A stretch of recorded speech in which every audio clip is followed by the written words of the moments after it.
नमस्कार। नमस्कार दोस्तों, एक बार एक चरवाहा था जो अपनी भेड़ बकरियों को लेकर पहाड़ के ऊपर जाया करता था और वो अपनी भेड़ बकरियों से बहुत ही प्यार करता था।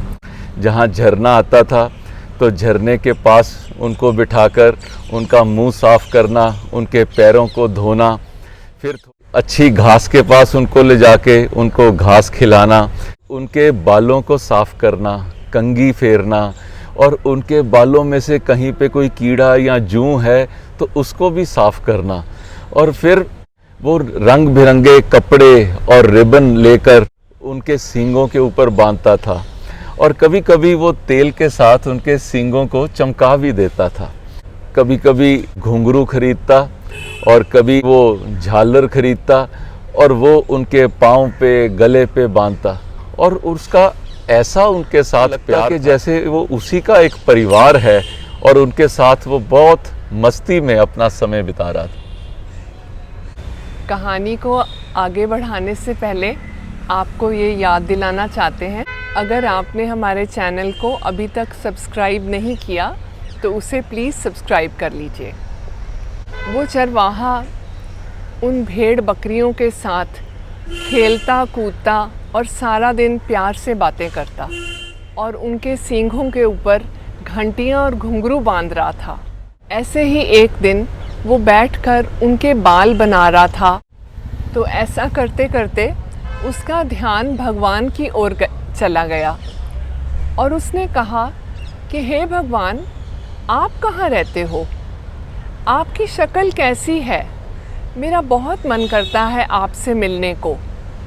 अगर आप मुझे कभी मिलने आओ तो जैसे मैं अपनी भेड़ बकरियों को नहलाता हूँ, उनकी कंघी करता हूँ, ऐसे ही मैं आपके भी बाल संवार दूँगा और मैं आपको सबसे अच्छी वाली हरी हरी घास खिलाऊँगा।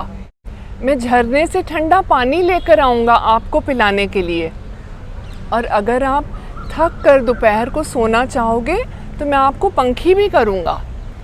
ऐसे करते करते वो छोटा सा बच्चा भगवान से बातें करता रहा और साथ ही साथ अपनी भेड़ बकरियों को संवारता रहा।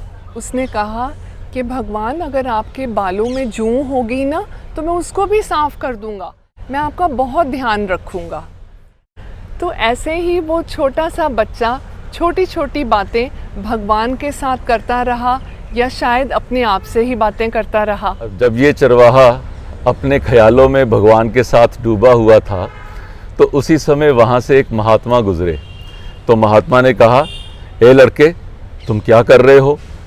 तो उसने बड़े सहज भाव से कहा, महात्मा जी, प्रार्थना कर रहा हूँ। उन्होंने कहा, कैसी प्रार्थना?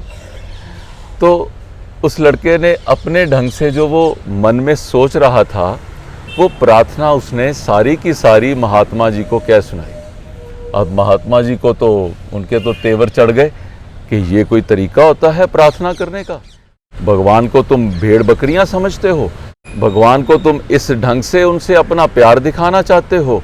ये कोई तरीका नहीं है, ऐसे नहीं करना, मैं तुम्हें सिखाता हूँ। चलो चौंकड़ी मार के यहाँ बैठो, मैं तुम्हें मंत्र सिखाता हूँ।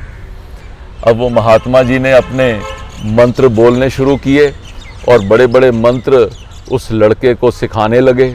अब वो बेचारा बड़ी मुश्किल से कुछ वो बोल पा रहा था, कुछ नहीं बोल पा रहा था, क्योंकि उसकी तो ज़ुबान ही टेढ़ी होती जा रही थी कि वो किस तरीके से वो ऐसे मंत्र का उच्चारण भी कर सके। बहुत परेशान था वो। कुछ देर बाद वो महात्मा जी वहाँ से चले गए और वो बच्चा अपनी भेड़ बकरियों को इकट्ठा करके घर आ गया। रात हुई तो महात्मा जी सो गए और उनको स्वप्न में भगवान ने आकर दर्शन दिए और बोला कि तुम आज उस बच्चे के साथ क्या बात कर रहे थे? तो महात्मा ने कहा कि प्रभु, मैं उस बच्चे को प्रार्थना करना सिखा रहा था।